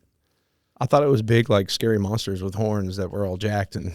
Yeah, well, there's that. That's certainly the Hollywood version of it. Now, to really bring home the point of fear, let's create this devil-looking dude. The medieval construction of it. So this hell, this Gehenna was on the outskirts of the city, and it was just easily defined. It's just a dump. It was where they burned their trash. And then Jesus came into the picture, and he started to talk to a group that was that day in the first century. They were Jewish believers who were dealing with the religious stranglehold that the gatekeepers in the Jewish religion were holding against their people. And they came from what they called the Sanhedrin Council. And the Sanhedrin Council was made up of Sadducees and Pharisees, and they pretty much distributed what God's rules and role for the people were to be. So they were the gatekeepers in and out of heaven. Okay. If you followed them, then they would get you to heaven. If you denied them, then to hell you go. It takes courage to speak the truth. That's the threshold through which everything creates heaven. It's easy. Through courage. It's easy to speak fear. Everybody else is doing it. It's easy to do To that. me, that's just conforming, right? That's the conformity, yeah. I'll let you finish up on the point of the gatekeepers in Gehenna. Well, the gatekeepers with Gehenna was that Jesus came in and he was holding the gatekeepers accountable to what they were doing to the children, to the people. Yep. And he came in and started to tell them that they were going to be judged, that they were going to end up being thrown into Gehenna, where the fire and the worm never die. They're going to be thrown into this place in judgment called Gehenna. And all those who don't believe Jesus were going to go with them. So all the people who don't believe are going to go to Gehenna. But when you think about it from the standpoint of judgment, and you look at what happened in AD 70 at the hand of Rome, who the Jewish-Roman wars were going on, and that's what Jesus was really coming into. I mean, he was in that time frame where the Jewish people were looking to establish their kingdom, their nation, their temple, and thought and Jesus was supposed to be their Messiah to do that. But they misunderstood his role. Yeah. They thought it was going to be a physical kingdom on earth with him reigning as the king from the throne of David. And he was saying, my kingdom is not of this world. If it was of this world, I could call legions of angels and he would take everybody out. But my kingdom's not of this world. And then we find out, well, where is this kingdom? The kingdom of heaven is within you. Mm. So this kingdom is a spiritual kingdom. It was never a physical one. Yeah. And that spiritual kingdom is inside of you. And for you to show the way and the truth and the life to those in darkness. So what they did to control that narrative was they created heaven, or they created Gehenna and hell as one and the same. Mm. And that the hell would be the place for all non-believers in Christ to be sent for eternity, where the fire burned for eternity and the worm never died. However, during the Jewish-Roman War, we see that Vespasian was sent to take out the Israelites and destroy them. Rome had finally fed up with how Israel was responding, and so they were going to take them out. And Jesus was warning them that this time was going to happen soon. And he even went so far as to say, when you see the army surrounding the city, know the time is near. The time of your judgment is near. So Vespasian comes, surrounds the city, and all the people who believe Christ go, holy crap, man, this is what he was talking about. Yeah. The city's surrounded by Rome. They're going to annihilate us. And then all the Zionists who wanted to establish the kingdom on earth, they took up arms and they were ready to fight Rome. And then Nero died. And when Nero died, they appointed a different, they appointed a new emperor. And then word got back to Vespasian, who was in Jerusalem, hey, you're supposed to be the next emperor. And they ended up putting this guy in their place, in that place. So why don't you get your butt back to Israel or back to Rome and claim your rightful heir, your rightful spot as emperor. So Vespasian takes his army and they retreat. And Israel looked at that as, hey, look it, they're afraid of us because of God. They're running, they're hiding, they're taking off. We beat Rome. We took out the powerful nation of Rome. And they were all excited. Well, when Rome left from surrounding that city, all the people that believed in Christ, they fled. They left. And Jesus told them, when you see these things, run to the hills of Judea, knowing that the judgment is upon them. So they got out of the city, ran to the hills of Judea, and then Vespasian takes his rightful place as emperor, and then he dispatches his son Titus to go finish the job that he had started with Israel. And so Titus comes back, and he literally puts an embargo around the city, no food coming in.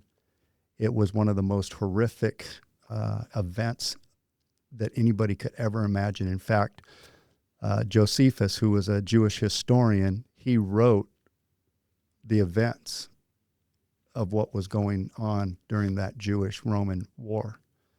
And it was awful. In fact, Jesus said something to the effect of, I hope this doesn't happen in the wintertime so that you guys can get out of town. And he says, and woe to those people those women who are pregnant. Oh man. Yeah. If you're pregnant in this time, it's going to be very hard on you. Well, what happened was Josephus even writes that they got so hungry that they were literally eating the babies out of mothers' wombs. That's insane. That's how insane it was getting when Rome, that was their judgment. And then when they finally fell, they destroyed the temple. They completely annihilated everything. But the people who listened to Jesus got out of that, so they didn't get judged. So all the judgment language that I read in the Bible, I read it through the lens of an actual judgment on people who were rebelling in that time frame, in that first century. And they didn't go to hell, they went to Gehenna. Yeah. And how they went to Gehenna was, imagine you got all these people that are now dying inside your city walls. And for a Jew, a dead body was anathema. You don't touch dead bodies. Yeah. I mean, that is as unclean as it gets. And so here we got all these people that are dying in the city. Well, what are they going to do with them? They have no way of disposing of them. They have no way of protecting them from the German or the germ warfare that those things could cause on somebody. And so what they did is they were throwing all the dead bodies over the wall. Oh, okay. So that the Roman army would have to touch them. The Roman army have to deal with all these dead bodies. And if they got sick, so be it. But they were just throwing all of the dead bodies over the wall. And Rome would take all the dead bodies and throw them over in Gehenna, where the fire was never quenched and the worm never died, because it was the trash dump. So what Jesus was actually describing as Gehenna, quote unquote, the religious reframe called hell, was actually the city dump where they were sending all of the bodies of those who had died inside the walls so that they could be disposed of. And that was the judgment that Jesus was talking about. Not an eternity for you and me 2,000 years later. If we did something wrong, we die, we're going to this devil's hell. That's the paradigm shift for me that took place when I started to realize that hell was not what I was taught it to be. I'm not afraid of some trash dump. Not especially one in Jerusalem. Yeah. And now we've looked at this through the lens of what Jesus's role was to come and expose religion, expose Judaism for what it was. They were still God's chosen people, and everything stemmed from that. But now people are calling it, well, it's replacement theology. No, it's not replacement theology. What God did is he's been telling his people all along that there's going to be a way, there's going to be a truth, and there's going to be a life outside of the old covenant system whereby you found no grace and that you had to always follow the rules. Yeah. And if you stepped out of the rules, oops, punishment to you. That's the religious paradigm. Yeah. And that's what he was coming to say. That doesn't exist anymore. The kingdom of heaven dwells within you. The Holy Spirit is now living in you. You are the temple of the Holy Spirit.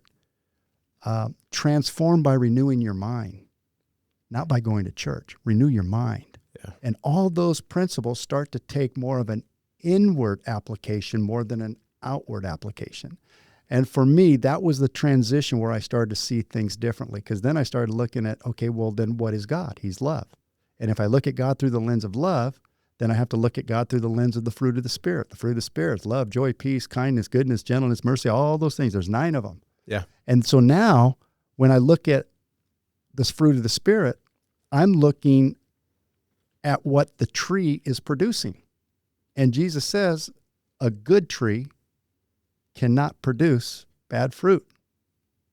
And a bad tree cannot produce good fruit.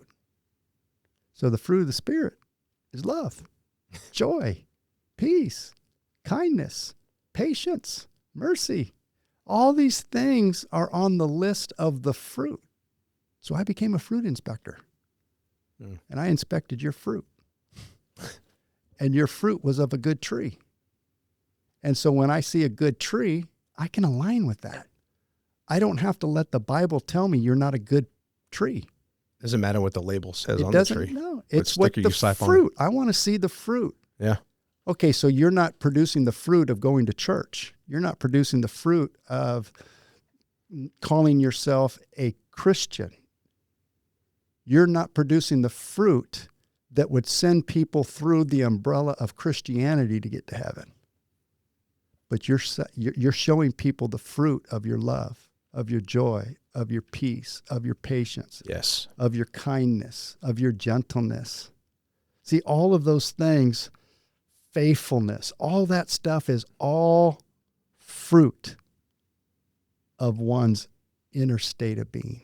And that's what it's all about. And that's what it's all about. And for me as a Christian, I had a tough time with my fruit. Yeah. My fruit appeared to be from a bad tree. Yeah. But the reality was, I was never a bad tree. I was just in the wrong soil. I was being planted in soil that wasn't conducive to transformation. And the soil was the soil of fear. And in the soil of fear, there is no transformation. Because perfect love is what casts out fear. And perfect love is God. And God is the transformative power in my life and in your life and in everybody's life. But the problem is we've put so many labels on it that the Muslim tree, the Christian tree, the Jewish tree, we got all these trees, but we're not understanding that there's only one true tree. And the true tree is God. And his son is what came to show us that true tree. And God is love. So there's your fruit. So that's what I'm looking for now. I'm looking for fruit of people that produce the kind of transformative understanding of the spiritual principles so that your life becomes a light in other people's darkness. And when you don't exactly demonstrate the light that you know you have the potential to illuminate, that's where grace comes in. Grace is what covers you when you're not consistent with your own light. Yeah. And so now I don't worry about sin. I'm not fearful of a devil's hell. All I do now is I want to be light in somebody else's darkness, in the adversity of their marriage, in the adversity of their challenges, in the adversity of their own grief, in the adversity of their own setbacks. Yeah. I want to be a light to guide them through their darkness. Yeah. Not because I have the answers, but because they have the answers, because the Spirit of God dwells in them. Yes. He's in them. And once you know who you are, once you know who you really are, once you understand who God really is and God lives in us, that means we're divine. Yes. And when we're divine, that means we have to transform from the physical label that we fear, yeah, to a spiritual understanding of light, which is love. And in that transformative process, we awaken to who we really are. Man. And it takes adversity, challenge. It takes the setbacks of life to burn away all of the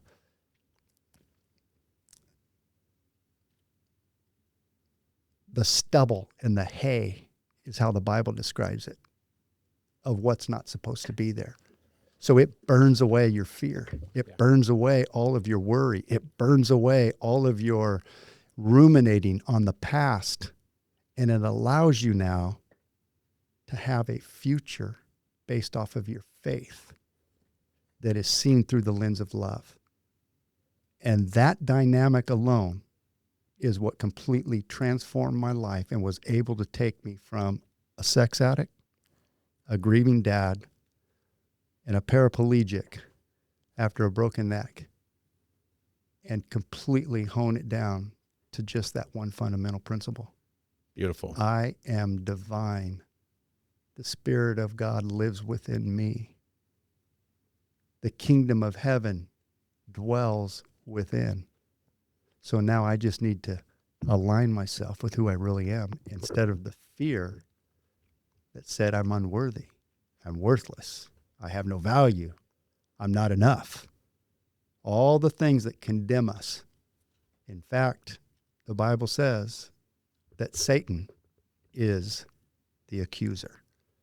So how many times in your own mind have you accused yourself of all these different things? All these different things. So my understanding of God has nothing to do with religion. And it has everything to do with the relationship that transforms one from fear to love. I love that, man. And you know, I've started to learn God's light through the gods or whatever, right? That's how I understood it. And even moving forward, I also understood later on that Christ was doing the same thing. You know, Christ is also, I understand Christ's light in that, right? Like the light is the same. God's light is the same at the end of the day. It doesn't matter. Me going to church and claiming to be this and that does not change anything. I'm so focused on bringing the light to the world and in investing in other people that my focus is there, much like yours. It's in alignment that it doesn't matter what label you slap on me. You can call me whatever you want. And your pagan belief system is not dark. It's not. It's not darkness. It's not. In fact, when I first learned that you were a pagan, I thought, wow, what a transformation. There was a time that I would have never even given you the time of day to enter into my world. Yeah. And just think about what we would have lost. Man, and that's, I was going to say, and you pretty much answered it. I was going to say, you know, you and I see God differently. We use different names, different maps, and in a way, right? But when I listen to you describe what you actually experience, it sounds identical to what I experience. Exactly right. Remove the label and think about the experience. And we are experiencing the same thing. And Yes. so I was going to ask you what you make of that, but you kind of already answered it. What's your questions? The mentorship dynamic. Yeah. As someone that's been in my life for some time, what do you see in me? I'm just curious that you're still watching, possibly. And what maybe are you waiting for me to see in my own life? Well, what I see in the moment, what I see in the 2 years I've known you, is I see a man who is committed to transformation. In fact, it's your relentless pursuit, is to transform who you are into the man that you want to be. Now, the second part of that question, what I'm looking for you to see is that you're already that man. You're already that man. And what you're seeing in the future, what you're seeing of your life and the impact that you want to have in the world of darkness, you already have today. You're already that man. You're just on the early stages of the journey. Just transforming. And every day is a new transformation. Every day is a new learning. Every day is a new possibility. Every day is a new opportunity. Every day is a new way of looking at a problem. Every day is a new way of recalibrating the direction. Every day is an opportunity to reframe the negative aspects of life into an absolute necessity in order for you to become the man of God that you were created to be. And so you're already that man. Just so level it up. So don't look at the future as though it's something you don't have yet and something you're trying to get to. Yeah. Because the truth is you're already there. Just embrace the transformation. Just embrace the process and the journey to get there. Yeah. Because it's in that journey that you're going to discover so many more aspects of who you are. You're young. You're my kid's age. Yeah. You've got a young family, a little girl. Ozzy's only 3. But Ozzy's going to grow. And Ozzy's going to start to feel some of the pains that you felt as you were growing. Yeah. And as you became an adult. And she's going to enter into her own turmoil, her own struggles, her own adversities. And you get to be there as her dad, to be the anchor in her storm. And you can't be that anchor in the storm of your own baby if you don't learn how to transform your life first. And that's what you've done. You've transformed so that your legacy doesn't have to deal with the same mental process of how you made meaning of your life. Yeah. You don't have to sell her fear. Nope.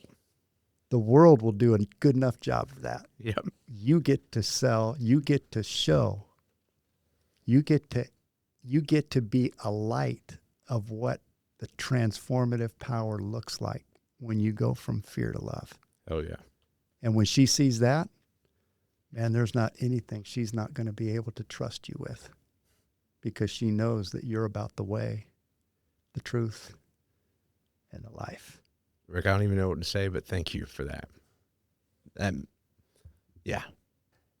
What if all of life is all about that? It's just about how you bring up the next generation. Oh, What do you instill into them? Are you going to instill the conformity of the world through fear, or are you going to instill the transformative power that love has over fear? Oh. Imagine that. If you were able to do that, if you do that with Ozzy, and I do that with my kids, and every man starts to do that with their own family, think about the transformative power we have now over the darkness of this world when we just learn to transform our lives first. Take the beam out of our eye so that we can see clearly the speck in another, and then use the transformative power of love to overcome fear. Yes. And if we learn to do that in our legacies, it only took 300 years for Rome to completely change from the darkness that they were at the crucifixion of Christ on the cross to the Christian organization that we've known and become the Catholic Church. It took 300 years for them to transform the darkness of Rome. But then the leaders of their day got a hold of this, and they realized real quick, if we allow this transformative power to continue, there's no need for us. We have to control this. Otherwise, there will be no need. Yes. And if we can't control this transformative power known as love, then we will be out of a job. Mm-hmm. And we will have nobody here to worship us. Yes. We'll have nobody here to acknowledge us as the gatekeepers to the throne of God. Yes. And that's what Jesus came to expose. There are no more gatekeepers. 100%. The only gatekeeper now is your mind and the way you make meaning of the shit that happens to you in your life. God, yes.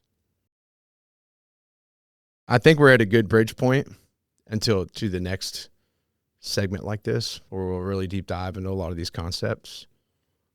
Is there anything you want to say on that? I think it's a real important understanding to have, especially in today's present experience that we're having with what's going on in the Middle East. And this idea that somehow Zionism is still in the wheelhouse of God's chosen people. And I don't believe that that's how it is. I don't believe it has anything to do with the physical state of Israel. Everything was spiritual. It was a spiritual transformation. The people who are of the chosen today are the ones who carry the mindset of love. Yeah. They're the ones who carry the torch of not conforming to fear, but transforming in love. But what's happened is in 1948, when Israel became a nation through the help of the Rothschilds, Mm-hmm. they were given that land as some sort of recompense for the Holocaust.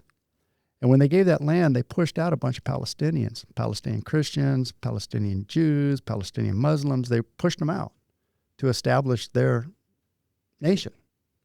And in that process now, they have continued that push, and they're literally trying to invoke a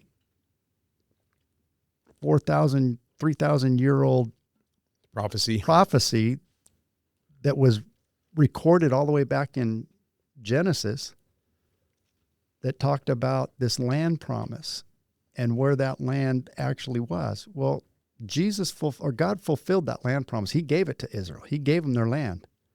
And then their rejection of their Messiah is what caused them to lose the land. And when you read Deuteronomy chapter 28, it's called the Song of Moses. It's about the blessings and the cursings that would come on Israel if they disobeyed God versus if they followed God. Yeah. And one of the consequences of not following God was they were losing their land. Yeah. Ripped it away from them. And that's what Rome did. Well, when the Rothschilds came in and they got the land back, thanks to the Schofield Bible and some of the stuff that he wrote down and recorded in the 1800s, that became like the mainstream Bible. People were looking at the Schofield notes, and Schofield was interpreting prophecy through the lens of not fulfilled, but yet to be fulfilled. So when Israel was restored, there's nothing in the Bible that ever says it, nothing, except you got to go to Old Testament writings, and Old Testament writings are all pointing to the New Testament Messiah, who they rejected. And as a result of that rejection, they lost the temple, they lost their land, they lost it all. But Paul says you can be regrafted into that tree, into that root, by believing in Christ. His way is truth and life. Yeah. So you believe in that, you could be grafted back in. They've chosen not to do that. But Christian Zionists have now come and said, hey, look, this is a fulfillment of the biblical prophecy. So this is like take 3. It's like we're rewriting the Bible now. Yeah. For a third chance for a temple to get rebuilt and institute all of the very things that Christ came to demolish. Yeah. So it makes his first attempt a failure. Sorry, God, you blew it. So we're going to give you a do-over. We're going to have Christ come in again, and this time the Jews will accept him. His chosen will accept him. And when they accept him, then we'll establish a kingdom on earth. Yeah. Well, that goes diametrically opposed to what Jesus told me. The kingdom is not of this world. The kingdom of heaven dwells within you. It's an inside job. Yeah. And everything we see today is an outside job. Yes. So if you're wondering why things are going so chaotic over there, you need to look no further than biblical prophecy and looking at the Bible, not through the lens of future prophecy, but through the lens that Jesus fulfilled all prophecy. It was in him that all prophecy was fulfilled. Mm. So now that he's fulfilled it, who in the heck do you think you are to reestablish it all over again? And say, sorry, God, you blew it with the Son the first time, but this second time we're going to make it happen. Yeah. Now, by today's standards, people want to take that because I disagree with the interpretation of their eschatology. Now I'm an anti-Semitic. Yeah.